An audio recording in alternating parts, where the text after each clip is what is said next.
Thank you very much to all of the public speakers. The $2.5 billion is for future work, specifically not being considered in this first phase. The project that is proposed to move forward is $1 billion, which is still enormous, but I would like us all to be precise in talking about the same dollars. And frankly, there is nothing I would like less to spend this kind of money on.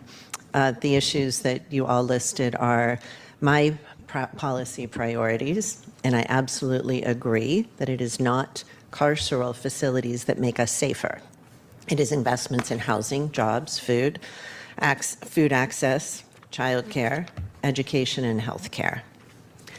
I also have an obligation to ensure that people who are required to be held in custody in a county facility, and to be clear, the Board of Supervisors has no authority over those decisions, I need to know that they are housed in environments that are safe, that are as least traumatizing as possible, and I don't kid myself to think that being incarcerated can ever be not traumatizing, and environments that are most likely to support any needed rehabilitation, health issues, and ultimately successful reentry.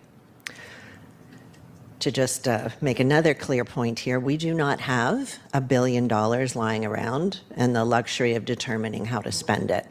In fact, our budget is likely to have another $1 billion deficit for the next several years, thanks to the federal government's slashing of health insurance and other safety net programs. All of the things that you all talked about that indubitably make our community safer and healthier. We would have to incur debt to build this infrastructure. I would like to see us spend as little as possible, but as much as is minimally necessary to create an environment that meets the needs of people who, again, we are required to maintain in our custody. And where they are right now is simply inhumane. Thank you for the report and for completing. Sorry, I'm more upset than I thought I would be. And for completing this first critical phase of the transformation process. Consuelo, you in particular spent years expertly managing the expenditure of nearly $1 billion into permanent supportive housing, and I know that's where your heart is. And like me, I am sure you would rather be investing elsewhere. But county government has many legal mandates. Thank you, Nancy.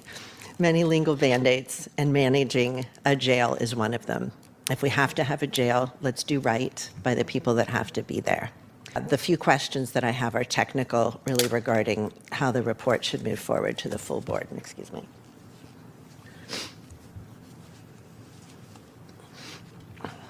As the report moves to the full board at the August 25th meeting, I'd like the slides to be updated by expanding any acronyms for the different classifications that are being housed.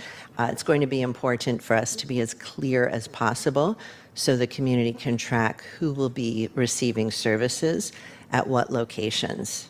And despite the near universal objection to building anything, I did hear a number of comments lamenting the lack of services and programs that we do provide. With regard to the bed count, without the narrative of your presentation today, Consuelo, it was a challenge to track just from the slides how our facility bed count will evolve over the different phases. So I'd like to see some additional context in both the ledge file and the slides.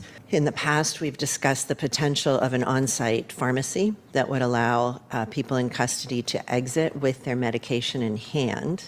I should direct that to you, Rocio. I'm sure that's one of your priorities.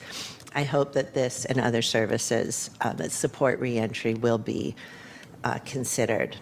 And again, to come back to the funding, I know we'll receive some information on funding options when this item comes to the board.